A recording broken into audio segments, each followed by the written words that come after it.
This is how brain surgery made me a happiness expert. When it became clear that having brain surgery was a life or death choice for me, I sat down with a neurosurgeon and he very politely pointed to a scan of my brain and showed me all the different ways he could kill me. Additionally, he told me that even if he did his work perfectly, 50% of the people who had this unusual surgery didn't experience any relief of symptoms. So I could die on the table, I could have a stroke, I could be disabled. I had a 1 out of 2 chance of living with enough pain that I wouldn't be able to have a normal life. Or I could be one of the lucky ones who came out and actually healed. And I said, go for it. Because I already believed in the power of neuroplasticity in the brain. And I also believed in what I had been teaching women, that it's not enough to aim towards being okay, to aim towards healing. We actually have to create very conscious habits that move towards what we want to create in our lives. When I came out of brain surgery, the surgeon had done an amazing job. I have a big scar on my head and a little metal plate in there, but he did an amazing job. I was disheartened to realize that I still had all of the same symptoms I had gone in with. I was having a lot of nerve pain, I was having headaches, and additionally, I also was diagnosed with PTSD.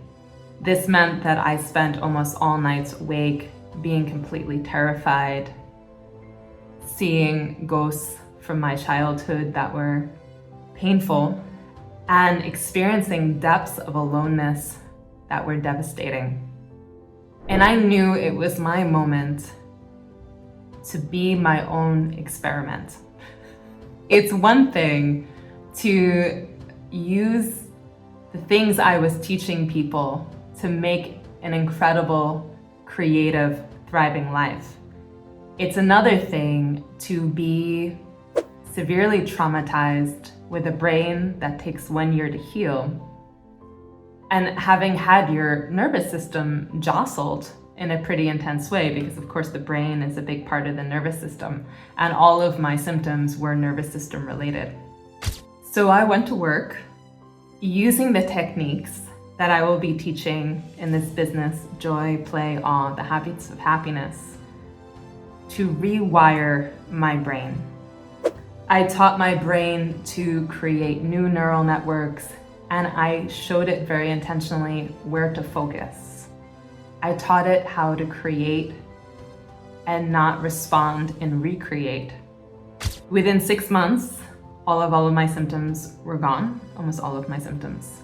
For the more embedded ones that were initial symptoms, 1 or 2 have taken about 1.5 years to heal, but all of them are gone. And I had managed to heal my PTSD and be sleeping again and feel regulated way before my brain actually was finished healing. This is why I want to offer these resources to people like you.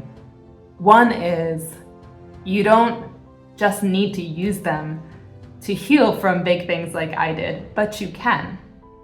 The most important thing is that you become an intentional creator in your life and you feel like you have the skills and the resources to be resilient, because whether it's brain surgery, and in my case an emergency brain surgery, or whether it's having an unpleasant interaction with your partner or a stranger in the streets, it is important to know that you can shift what's happened to what you want to create, to not only react and respond the way, honestly, your brain is programmed, but reprogram it to move in the direction and bookmark the things that are actually going to make you happy.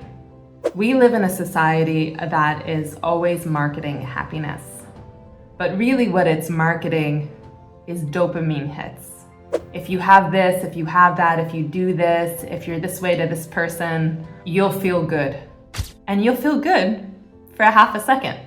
But learning actually how to cultivate long-lasting happiness and thriving takes the power away from all of these things people are selling to you, because it takes out the middleman.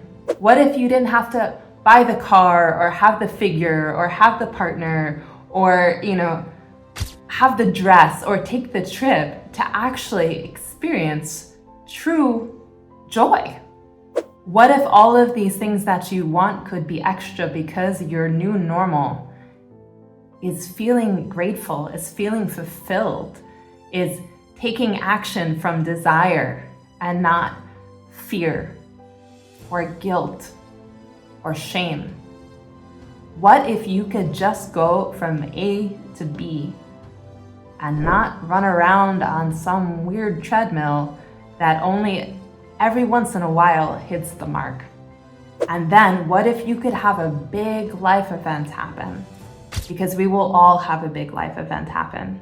In my case, the most recent one was brain surgery, but I have moved several times in the last year. Big things are constantly happening in my life because I show up and I take risks to go for the things that I want.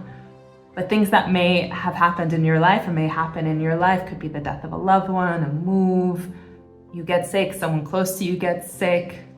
It could even be something exciting, like what I'm doing now, which is starting a new business. If you knew that you had the skills and the resilience to come back to happiness no matter what, again and again and again, and have that be your baseline, how would that change everything?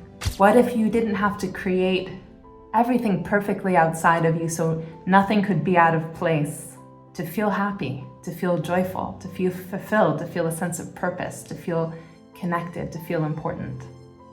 What would you have the freedom to go for with less pressure? How would you create with joy, like a little kid finger paints, instead from a place of tremendous fear of failure?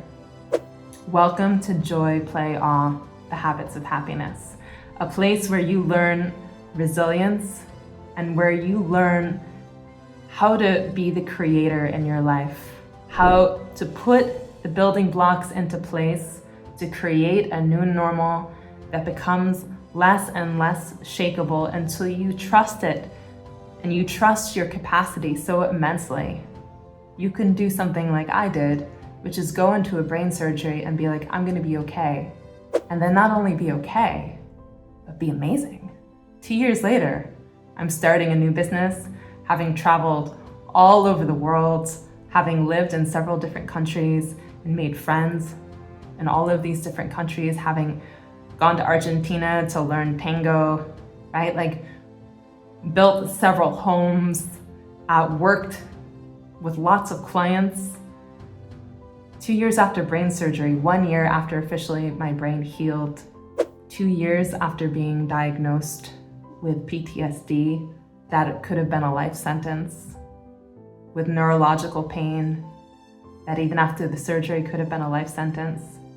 I've spent most of that time really thriving, creating, enjoying, deepening, becoming more alive, more juicy, more capable, more resilient. So really, what would you do if you knew you had a skill set where you could face something like that and come out infinitely better? Not okay, not a survivor, better. So please subscribe to this channel if you're interested in the tips to completely shift your life with sometimes some very simple tools, and to connect with a community and programs that are gonna make good advice your new normal, to invite you into a culture that is helping you shift how you are in your life in a way that's sustainable. My programs are meant to be interactive. They're meant to shift culture. And I really believe that the Dalai Lama was right when he talked about the power of women who are resourced enough to be having this conversation and how that can ripple out and impact the world. So if you want to step into a new normal I invite you to check out the programs. I invite you to subscribe to this channel. Like, come on in to the sandbox with us. It is gonna be fun. And welcome to Joy, Play, Awe.